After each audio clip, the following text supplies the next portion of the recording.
প্রিয় শিক্ষার্থীরা, আসসালামু আলাইকুম। নিশ্চয়ই ভালো আছো সবাই।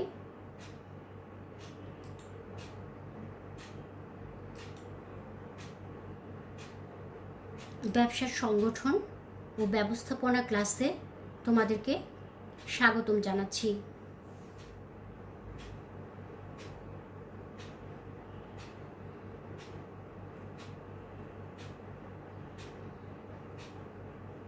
আমার পরিচয় দিচ্ছি, আমি তোমাদের সাথে আজকে ক্লাসে রয়েছি সালমা সাত্তার, সহকারী অধ্যাপক, ব্যবস্থাপনা বিভাগ।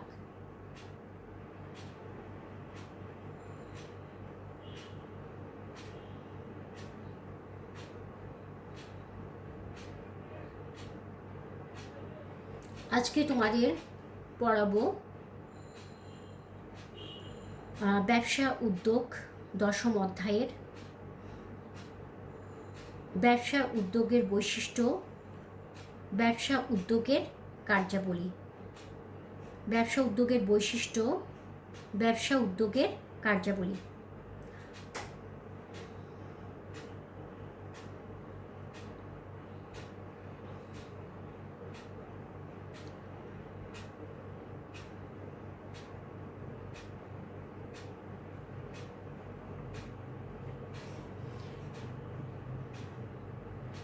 একজন উদ্যোক্তা ও একজন ব্যবসায়ীর মধ্যে বৈশিষ্ট্যগত দিক থেকে বিশেষ পার্থক্য রয়েছে। আজ আমরা উদ্যোক্তার বৈশিষ্ট্য আলোচনা করব। প্রথম পয়েন্টেই আমরা দেখতে পাই কৃতিত্বার্জনের তীব্র আকাঙ্ক্ষা। একজন উদ্যোক্তা, তার মধ্যে কি থাকে? উদ্যোক্তা মানে স্বীয় কাজে সফলতা অর্জনের তীব্র আকাঙ্ক্ষা পোষণ করে। একজন উদ্যোক্তা সবসময়ই চায় সে সাকসেসফুল হবে, আর সাকসেসফুল হওয়ার জন্য, কৃতিত্ব অর্জন করার জন্য সে কিন্তু দৃঢ় প্রতিজ্ঞ থাকে এবং সে সেটা কাজটা সম্পাদন করার জন্য সে একেবারে ভীষণ রকম বড় তীব্র আত্মবিশ্বাস নিয়ে সে কাজটা সম্পাদন করার চেষ্টা করে। আমরা এখানে ছবিটা দেখতে পাচ্ছি, দেখো, একজন উদ্যোক্তা সে বিভিন্ন পদক্ষেপ পার হয়ে, মানে আমরা সিঁড়িগুলোকে এক একটা পদক্ষেপ ধরতে পারি, সে বিভিন্ন পদক্ষেপ পার হয়ে সে একটা নির্দিষ্ট লক্ষ্যের দিকে পৌঁছে যায়। তাহলে আমরা এখানে দেখলাম কি, প্রথম পয়েন্টে কৃতিত্বার্জনের জন্য তীব্র আকাঙ্ক্ষা, তার মধ্যে সাকসেসফুল হওয়ার জন্য প্রচণ্ড আকাঙ্ক্ষা বা ইচ্ছা কাজ করবে।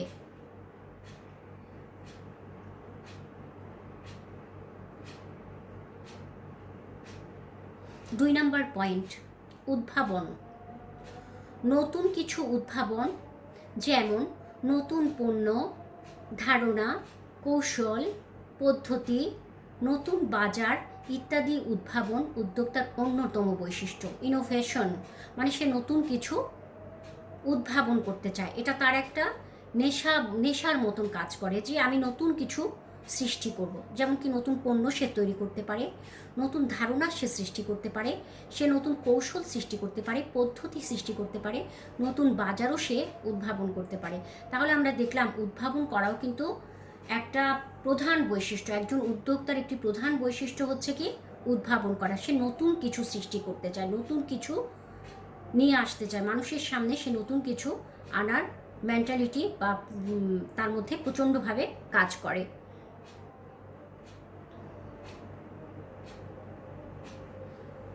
তারপর পয়েন্টে আমরা দেখতে পাই দূরদর্শিতা। উদ্যোক্তা পরিবর্তনশীল ভবিষ্যৎকে দূরদৃষ্টির মাধ্যমে অনুধাবন ও মূল্যায়ন করে কর্মপন্থা নির্ধারণ করেন। দূরদর্শিতা মানে সে আজকে বসে আগামীতে বা 5 বছর পরে বা 10 বছর পরে বা আগামী দিন কী ঘটতে পারে সেটা সে চিন্তা করার বা বুঝতে পারার ক্ষমতাটা কি আমরা বলে থাকি দূরদর্শিতা। তাহলে উদ্যোক্তা কি, আমরা তো জানি যে আজকের থেকে আগামীতে যা ঘটবে তা পরিবর্তনশীলতার মধ্যে দিয়ে যাবে, আর এই যে মানুষ বর্তমানে বসে আগামী দিনের কথা চিন্তা করতে পারাটাই হচ্ছে দূরদর্শিতা। আর এই দূরদর্শিতা ক্ষমতা কার থাকে? একজন উদ্যোক্তার থাকে। সে তার চিন্তা শক্তির মাধ্যমে সে বর্তমানে বসে আগামী দিনের কথা, ফিউচারের কথা সে অনুধাবন করতে পারে, মূল্যায়ন করতে পারে, এবং এই অনুধাবন মূল্যায়ন করে সে কী করে, তার কাজটাকে কর্মপন্থাটা সে নির্ধারণ করে থাকে। তাহলে এখানে আমরা দেখতে পাই একজন উদ্যোক্তার দূরদর্শিতাও কিন্তু খুব গুরুত্বপূর্ণ একটি পয়েন্ট। তার মধ্যে কি থাকবে? দূরদর্শিতাও থাকবে। বর্তমানে বসে আগামী দিনের কথা চিন্তা করার মতো ক্ষমতা তার মধ্যে অবশ্যই উপস্থিত থাকবে। আত্মবিশ্বাস। উদ্যোক্তার উদ্যোগ প্রচেষ্টায়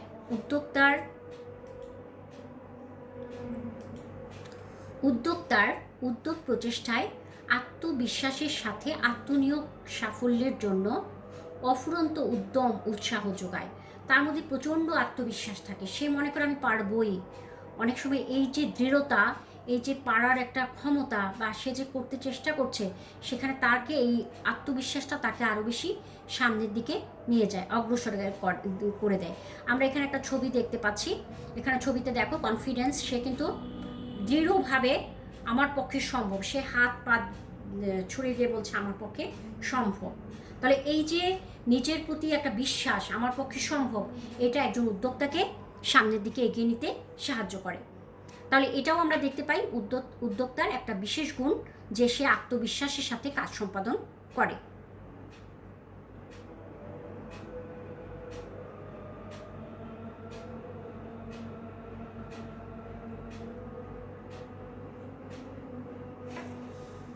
উদ্যোক্তাগণ, তারপরে পয়েন্ট আমরা 5 নম্বর পয়েন্ট কি দেখতে পাই? স্বাধীনতা। উদ্যোক্তাগণ স্বাধীন মনোভাবের অধিকারী হয়। উদ্যোক্তারা সবসময় চান যে স্বাধীনভাবে নিজের মতো করে কাজ সম্পাদন করতে। সে অন্যের অধীনে থাকার মতো মেন্টালিটি তার মধ্যে খুব কম কাজ করে, সে স্বাধীনতা প্রিয়। আর এই কারণের জন্য আমরা দেখি স্বাধীনতাও উদ্যোক্তার একটি প্রধান বৈশিষ্ট্য। অন্যের উপর নির্ভরতা এদের কাম্য নয়, এরা কখনো অন্যের উপর ডিপেন্ড করতে চায় না, অন্যের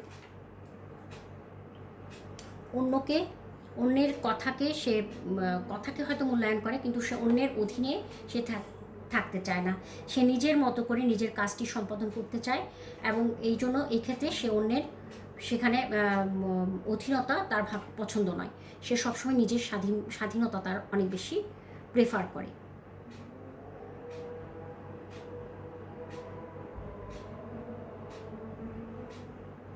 অধ্যবসায়। কোনো ব্যর্থতা বা প্রতিবন্ধকতার কাছে মাথা নত না করে বরং অধ্যবসায়ের মাধ্যমে সাফল্য অর্জন উদ্যোক্তার বৈশিষ্ট্য। পারসেভারেন্স। আমরা দেখতে পাই এরা কখনো ছেড়ে দেয় না, হাল ছেড়ে দেয় না। যেমন আমরা দেখেছি নেপোলিয়নের গল্প একটা আমরা জানি, যে সে মাকড়সার জাল, সে যখন যুদ্ধে পরাজিত হয়ে যায় 6 বার, পরাজিত হওয়ার পরে সে একসময় একেবারে তার মানসিক অবস্থা খুব বিপর্যস্ত হয়ে পড়ে। তখন সে যখন হঠাৎ করে একসময় দেখে যে মাকড়সা তার বাসা বানাতে যে 1 বার পারলো না, 2 বার পারলো না, 3 বার পারলো না, 4 বার পারলো না, 5 বার পারলো না, 6 বার পারলো না, 7 বারের বেলায় যেয়ে সে বাসা তৈরি করতে সক্ষম হয়। তখন নেপোলিয়নে ভাবলো আমি আবারও যুদ্ধে জয়ী হব, এবং সে আবার যুদ্ধ করলো এবং সে জয়ী হলো। তাহলে আসলে মানুষ যখন চেষ্টা করে, একবার না হলে সে দেখো শতবার, একটা কথাই রয়েছে যে একবার না পারলে দেখো শতবার। এরকম অধ্যবসায় উদ্যোক্তার একটা বৈশিষ্ট্য, সে একবার না পারলে সে কিন্তু হাল ছেড়ে দেয় না, সে কিন্তু বারবার সেই কাজটা সম্পাদন করার চেষ্টা করে, এবং তার মধ্যে সবসময় মানসিক অবস্থা কাজ করে নেভার গিভ আপ, ছেড়ে দেওয়া ঠিক না, সে করবে এবং সে সাকসেসফুল হবে। এবং দেখো সে একটা খাড়া পাহাড়ে উঠতে যেয়ে, এখানে আমরা ছবিতে দেখছি, সে হয়তো পারে নাই বারবার না পারার পর একসময় সে কিন্তু সফলতা লাভ করেছে, সে পাহাড়ের উচ্চ চূড়ায় কিন্তু সে উঠে গিয়েছে। ঠিক একজন উদ্যোক্তাও এরকম, যে সে কোনো কাজে হাল ছেড়ে দিবে না, সে কাজটা বারবার সম্পাদন করবে, এবং বারবার সম্পাদন করার ফলে একসময় সে জয়ী হবে। তাহলে অধ্যবসায় হচ্ছে বারবার সে কাজটা সম্পাদন করার, যেমনি হোক না কেন সে কাজটা উদ্ধার করে, কাজটা সাকসেসফুল হয়, এবং সেটা করতে গেলে সে বারবার সেই কাজটা নিয়ে চেষ্টা করতে থাকে। আচ্ছা, এই অধ্যবসায়ও কিন্তু একজন উদ্যোক্তার খুব গুরুত্বপূর্ণ একটি বৈশিষ্ট্য। আমরা দেখতে পাই কোনো প্রতিবন্ধকতার কাছে সে মাথা নত করে না, সে একবার ফেলিওর হলে সে বারবার সেই কাজটা সম্পাদন করার চেষ্টা করে, এবং সে একসময় সাকসেসফুল হয়ে যায়।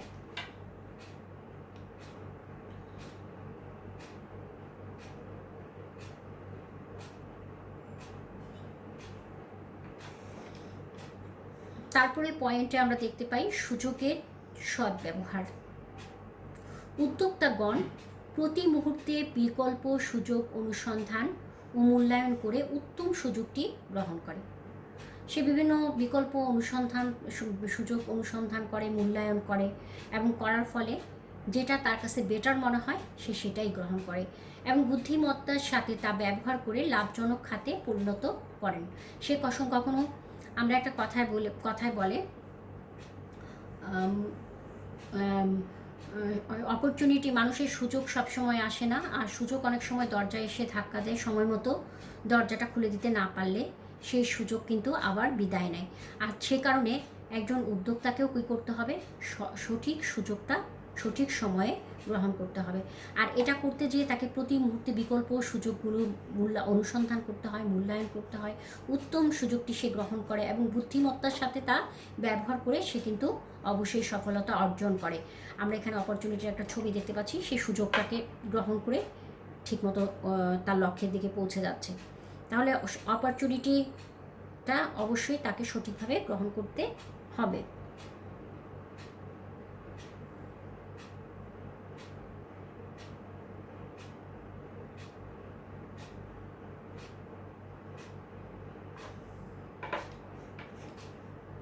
গতিশীল নেতৃত্ব। ব্যবসা কার্য পরিচালনার জন্য উদ্যোক্তা তার সহযোগী ও অনুগামী ব্যক্তি ও কর্মীদের গতিশীল নেতৃত্ব প্রদানের মাধ্যমে সামগ্রিকভাবে ব্যবসায়িক উদ্দেশ্য অর্জনের চেষ্টা করেন। তাহলে সে কী করেন, অবশ্যই সে একজন ডাইনামিক লিডার আমরা বলতে পারি। কারণ সে কী করে, তার সহযোগী অনুগামী যারা রয়েছেন তাদেরকে সঠিক নেতৃত্ব দিয়ে ব্যবসার উদ্দেশ্য অর্জনের চেষ্টা করেন। আমরা এখানে দেখছি একজন নেতা, সে তার অনুগামীদেরকে যেভাবে চালানোর চেষ্টা করছে, অনুগামীরাও সেভাবে চলছে। তাহলে তাকে কী করতে হবে, অবশ্যই ডাইনামিক হতে হবে। তাকে নিজেকে কাজটা কীভাবে করতে হবে সেটা অনুগামী যারা তাদেরকে শিখিয়ে দিতে হবে এবং সেই অনুযায়ী তাকে কাজটা সম্পাদন করার জন্য সবাইকে অনুপ্রাণিত করতে হবে। এখানে আমরা একজন লিডারকে দেখছি, সে কিন্তু আগে যাচ্ছে, অনুগামীরা সব তার সহযোগী বা অনুগামী যারা রয়েছেন তারা কিন্তু তার পিছনে পিছনে যাচ্ছেন। তাহলে আমরা বলবো গতিশীল নেতৃত্ব দেওয়াও কিন্তু অবশ্যই একজন উদ্যোক্তার জন্য খুব গুরুত্বপূর্ণ একটি কাজ বা এটা বৈশিষ্ট্য বলতে পারি।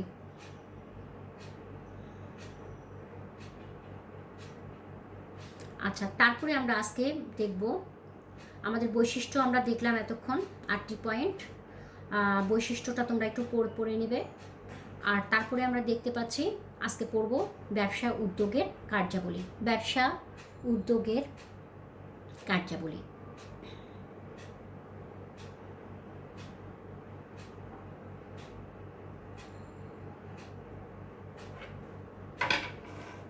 আমরা ব্যবসা উদ্যোগের কার্যাবলী দেখব এখন। সময়ের সাথে উদ্যোগের ধারণার পরিবর্তন ও বিবর্তনের ফলে উদ্যোক্তার কার্যাবলীও যুগোপযোগী হয়েছে।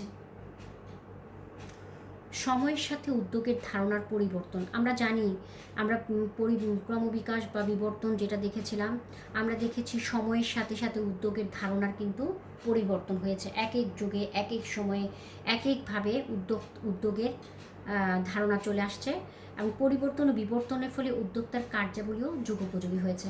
এখন বর্তমানে যে কাজগুলো করা হচ্ছে সেটা অবশ্যই বর্তমানের সাথে সামঞ্জস্যপূর্ণ হয়েছে।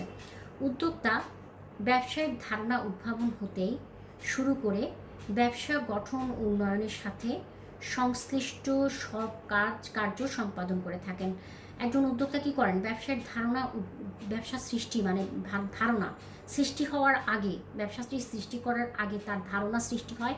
এই ধারণা উদ্ভাবন থেকে শুরু করে ব্যবসা গঠন এবং ব্যবসাটা রানিং করার ক্ষেত্রে যা সকল কাজ আছে সকল কাজ সম্পাদন করে থাকেন কে, উদ্যোক্তা। ধারণা থেকে শুরু করে গঠন উন্নয়নের সাথে সম্পৃক্ত সকল কাজ সম্পাদন করে থাকেন। অর্থনীতিবিদগণের মতে উদ্যোক্তার কার্যাবলী 5টি ভাগে ভাগ করা যায়। অর্থনীতিবিদগণ ব্যবস্থাপনার কাজটিকে উদ্যোক্তার ব্যবস্থাপনীয় কাজ বা কার্যাবলীকে আমরা দেখি যে তারা 5 ভাগে ভাগ করেছেন। ধারণা থেকে শুরু করে গঠন এবং উন্নয়নের সাথে সম্পৃক্ত যে কাজগুলো রয়েছেন তার সেগুলিকে 5টি ভাগে ভাগ করেছেন। আমরা এখানে একটা এন্টারপ্রেনিয়রশিপের একটা ছবি দেখতে পাচ্ছি যে সে কি কাজগুলো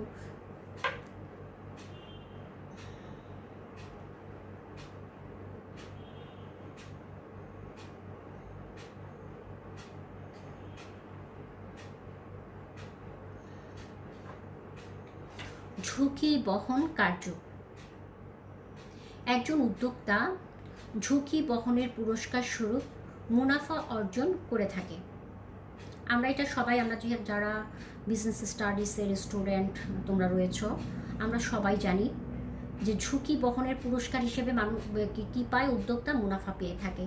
ঝুঁকির পরিমাণ অপেক্ষা প্রত্যাশিত মুনাফার পরিমাণ বেশি হলেই একজন উদ্যোক্তা ঝুঁকি বহনের সিদ্ধান্ত নেন। একজন উদ্যোক্তা অবশ্যই কখন ব্যবসা স্থাপন করেন? যখন সে দেখেন যে ঝুঁকির তুলনায় প্রত্যাশিত মুনাফার পরিমাণ বেশি, তখনই কিন্তু সে ঝুঁকিটা নিতে রাজি হন। আর এই কারণের জন্য আমরা দেখি ঝুঁকির পুরস্কার হিসেবে সে মুনাফা অর্জন করেন। ঝুঁকি, আবার বলছি, ঝুঁকির পরিমাণ অপেক্ষা প্রত্যাশিত মুনাফার পরিমাণ বেশি হলেই একজন উদ্যোক্তা ঝুঁকি বহনের সিদ্ধান্ত নেন। কখন সিদ্ধান্ত নেন? যখন সে দেখেন ঝুঁকিটা যে সে নিচ্ছে তার থেকে তার প্রত্যাশিত মুনাফার পরিমাণ বেশি, তখনই সে ঝুঁকি গ্রহণ করেন। ফলে ব্যবসায়ের ঝুঁকির পরিমাণ বৃদ্ধির সাথে সাথে প্রত্যাশিত মুনাফার পরিমাণও বৃদ্ধি পায়। যেহেতু সে ঝুঁকি নেয় কতটুকু, ঝুঁকির থেকে মুনাফার পরিমাণ যখন বেশি হয় তখনই কিন্তু উদ্যোক্তা সেই ঝুঁকিটা বহন করে। তাহলে ঝুঁকি যত বেশি হবে মুনাফার পরিমাণও কিন্তু তত বাড়বে। ফলে একজন উদ্যোক্তা প্রকৃতিগতভাবেই ঝুঁকি বহনকারী। তাহলে আমরা বলতে পারছি একজন উদ্যোক্তা অবশ্যই কি ঝুঁকি বহনকারী। সে তার প্রফিট হয়, ঝুঁকি যতটুকু নিবে তার চেয়ে বেশি প্রফিট হবে। আর এই কারণের জন্য সে যত বেশি ঝুঁকি নিবে তত বেশি তার প্রফিট হবে। আর সেজন্য আমরা বলতে পারি একজন উদ্যোক্তাকে অবশ্যই সে ঝুঁকি বহনকারী। সাধারণ ব্যবসায়ে ঝুঁকির উদ্ভব হয়। অবশ্যই যে কোনো ব্যবসা মানে আমরা বলে থাকি ব্যবসা মানেই ঝুঁকির খেলা, এবং সেখানে কি থাকবে? ঝুঁকি থাকবে। এবং ঝুঁকিটা হয় বিবিধ কারণে, যেমন ভোক্তার রুচির পরিবর্তন। অনেক সময় ভোক্তাদের রুচির পরিবর্তন হয়ে যায়। এই রুচির পরিবর্তন হওয়ার কারণেও কিন্তু কি হয়? ঝুঁকি থেকে যায়। প্রযুক্তির পরিবর্তন হয়ে যায়, প্রযুক্তিগত পরিবর্তন হয়ে যায়। অনেক সময় রাজনৈতিক অস্থিতিশীলতা থাকে। আমরা দেখি বিভিন্ন কারণে ঝুঁকি সৃষ্টি হতে পারে। শুধু কি এখানে তো আমরা দেখলাম ভোক্তার রুচির পরিবর্তন, প্রযুক্তিগত পরিবর্তন, রাজনৈতিক অস্থিতিশীলতা। অনেক সময় দেখা যায় এক জায়গা থেকে পণ্য আরেক জায়গায় নিয়ে যাওয়া হচ্ছে, তখন রাস্তায় অ্যাক্সিডেন্ট ঘটতে পারে। গুদামে পণ্য রাখলো, সেখানে আগুন ধরে যেতে পারে। অনেক সময় দেখা গেল যে চুরি হয়ে যেতে পারে, ডাকাতি হয়ে যেতে পারে, বিভিন্ন রকম প্রবলেম সৃষ্টি হতে পারে। আর এই কারণের জন্যই কিন্তু একজন উদ্যোক্তা ঝুঁকির উপর দাঁড়িয়ে থাকে, ঝুঁকি থাকে, তাকে করতে হয়। এখানে আমরা দেখি যে সে রিস্ক মেপে তারপরে সে ঝুঁকি মুনাফার প্রত্যাশা করে। আর এখানে আমরা দেখি সে সবসময় কিসের উপর দাঁড়িয়ে থাকেন? ঝুঁকির উপর দাঁড়িয়ে রয়েছেন। একজন উদ্যোক্তা সবসময় ঝুঁকির উপর দাঁড়িয়ে থাকে। তাহলে আমরা দেখতে পাচ্ছি একজন উদ্যোক্তা কি করেন, কি কাজ করেন? 1 নম্বর পয়েন্ট, ঝুঁকি বহন করেন। একজন উদ্যোক্তাকে প্রতিনিয়ত ঝুঁকি বহন করতে হয়।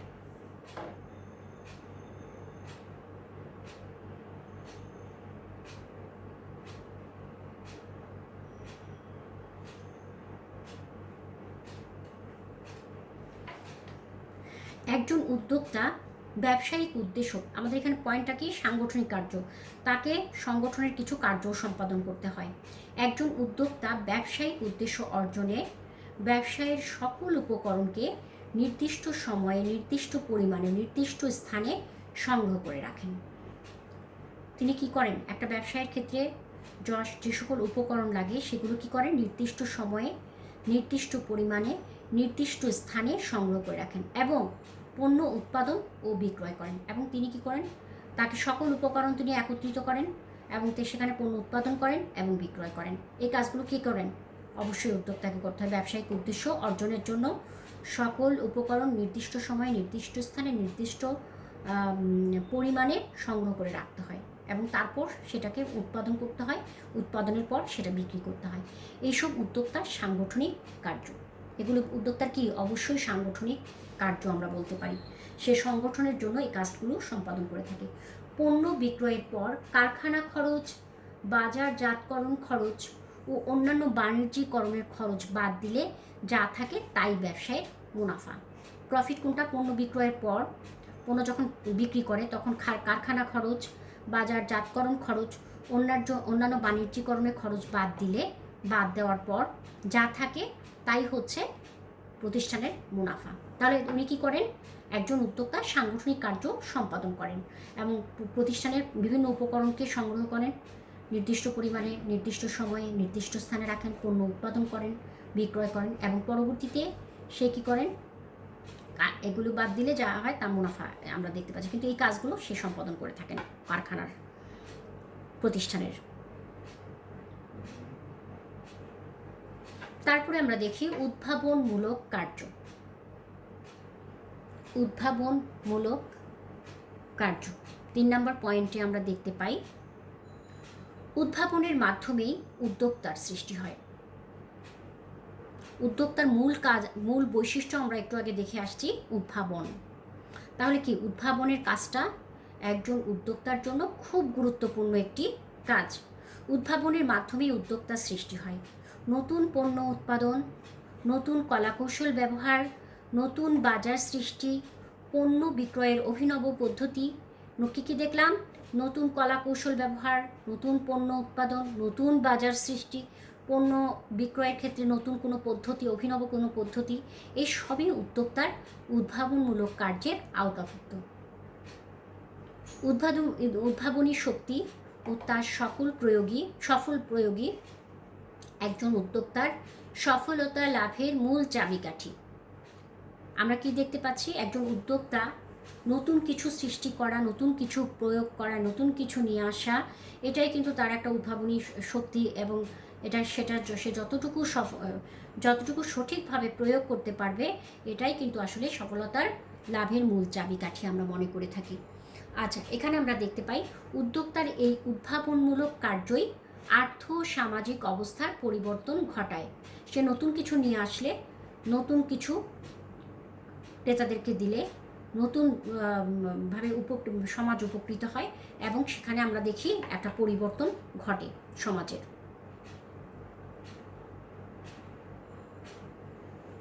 4 নম্বর পয়েন্টে আমরা দেখি ব্যবস্থাপকীয় কার্যাবলী। প্রতিযোগিতামূলক বাজার ব্যবস্থায় টিকে থাকার জন্য একজন উদ্যোক্তা তার উদ্ভাবনকে প্রকৃত ক্রেতা বা ভোক্তার নিকট পৌঁছে দেন এবং বাজারের চাহিদা সৃষ্টিতে নানা ধরনের ব্যবস্থাপকীয় কার্য করে থাকেন। আমরা জানি যে প্রতিযোগিতামূলক বাজারে টিকে থাকতে হলে একজন উদ্যোক্তা কী করেন? তার যে নতুন সৃষ্টি, নতুন উদ্ভাবন সেটা ক্রেতাদের কাছে পৌঁছে দেন এবং বাজারের চাহিদা সৃষ্টিতে নানা ধরনের ব্যবস্থাপকীয় কাজ সম্পাদন করে থাকেন। ব্যবস্থাপকীয় কার্যগুলো আমরা পাশের চিত্রে দেখতে পাচ্ছি। ব্যবস্থাপকীয় কার্যগুলোর মাধ্যমে উদ্যোক্তা তার আর্থিক ঝুঁকি হ্রাস করতে সক্ষম হন। ব্যবস্থাপনীয় যে কাজগুলো রয়েছে, উদ্যোক্তা এগুলো সঠিকভাবে যদি প্রয়োগ করতে পারে তাহলে তার যে আর্থিক ঝুঁকি রয়েছে সেটা কিন্তু হ্রাস পায়। উদ্যোক্তার ব্যবস্থাপকীয় নীতি ও কৌশলী একজন উদ্যোক্তাকে উদ্ভাবনের বাণিজ্যিকরণে সফলতা দান করে। তিনি নতুন কিছু সৃষ্টি করলেন, সেটার কৌশল, ব্যবস্থাপকীয় নীতি ও কৌশল দিয়ে কিভাবে সেটা ক্রেতাদের কাছে পৌঁছে দিবেন বা সে বাণিজ্যিকীকরণের ক্ষেত্রে সে সফলতা অর্জন করবেন, সেটা কিন্তু তার ব্যবস্থাপকীয় দক্ষতার উপরই ডিপেন্ড করে। আচ্ছা, বৃহৎ প্রতিষ্ঠানে উদ্যোক্তা তার ব্যবস্থাপকীয় কার্যগুলোর দায়িত্ব নিয়োগকৃত ব্যবস্থাপকদের অর্পণ করেন। আমরা এখানে দেখতে পাচ্ছি ব্যবস্থাপকীয় কাজগুলো কি? পরিকল্পনা, সংগঠন, কর্মী সংস্থান, নির্দেশনা, প্রেষণা, সমন্বয় এবং নিয়ন্ত্রণ। তাহলে এই কাজগুলো তাকে সঠিকভাবে সম্পাদন করতে হবে। আর এগুলো যদি সঠিকভাবে সম্পাদন করতে পারে তাহলেই কিন্তু তার পক্ষে সঠিক ক্রেতাদের কাছে সঠিকভাবে পণ্য পৌঁছে দেওয়া সম্ভব হবে এবং সে প্রতিযোগিতায় টিকে থাকতে পারবে এবং সে প্রফিটেবল হওয়াও তার পক্ষে সম্ভব হবে।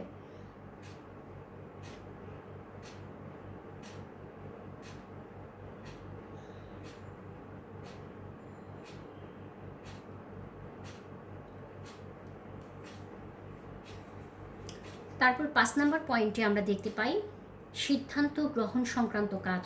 তাকে তো অবশ্যই ডিসিশন মেকিং করতেই হবে, এটার কোনো বিকল্প নাই। উদ্যোক্তা তার উদ্ভাবনের মাধ্যমে মুনাফা অর্জনের উদ্দেশ্যে সকল সিদ্ধান্ত নিজেই গ্রহণ করে। একজন উদ্যোক্তা কী করেন? মুনাফা অর্জনের জন্য সকল সিদ্ধান্ত সে নিজেই গ্রহণ করেন। উদ্যোক্তা সাধারণত যে সকল সিদ্ধান্ত নেয় তা হলো ব্যবসায়ের উদ্দেশ্য নির্ধারণ, কাঁচামাল ক্রয়ের উৎস নির্ধারণ, কোত্থেকে কাঁচামাল ক্রয় করবে সেটা, অর্থায়নের উৎস চিহ্নিতকরণ, মানে কোথা থেকে, কোন প্রতিষ্ঠান থেকে, কোন জায়গা থেকে সে অর্থ সংগ্রহ করবে সেই উৎসগুলো নির্দিষ্টকরণ, প্রযুক্তিগত সিদ্ধান্ত গ্রহণ, ব্যবসায়ের সাথে তৃতীয় পক্ষের সম্পর্ক উন্নয়ন বিষয়ক সিদ্ধান্ত গ্রহণ। আমরা আরেকবার দেখছি কি সিদ্ধান্ত নিয়ে থাকে সাধারণত? ব্যবসায়ের উদ্দেশ্য নির্ধারণ, কাঁচামাল ক্রয়ের উৎস নির্ধারণ, অর্থায়নের উৎস চিহ্নিতকরণ। আমরা জানি অর্থ ছাড়া কখনো ব্যবসা চলবে না, ব্যবসা হচ্ছে জীবনী শক্তিস্বরূপ।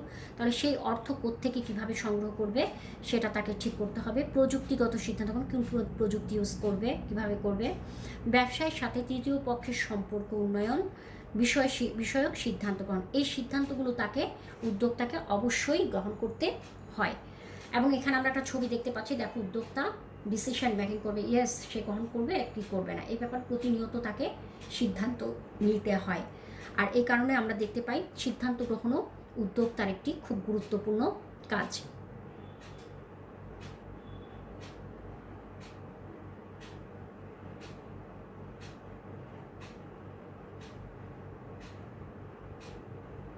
আজকে আমি তোমাদেরকে পড়ালাম বৈশিষ্ট্য, উদ্যোগের বৈশিষ্ট্য, উদ্যোক্তার বৈশিষ্ট্য আর একজন উদ্যোক্তার কার্যাবলী। তোমরা সবাই এটা একটু পড়বে ভালো করে, আর সবাই বাসায় একটু পড়াশোনা করো, আর এখানে নিজেকে সুস্থ সুন্দর রাখার চেষ্টা করবে। সবাইকে ধন্যবাদ জানিয়ে আমি আজকে আমার ক্লাস শেষ করছি। সবাইকে অসংখ্য অসংখ্য অসংখ্য ধন্যবাদ। আল্লাহ হাফেজ।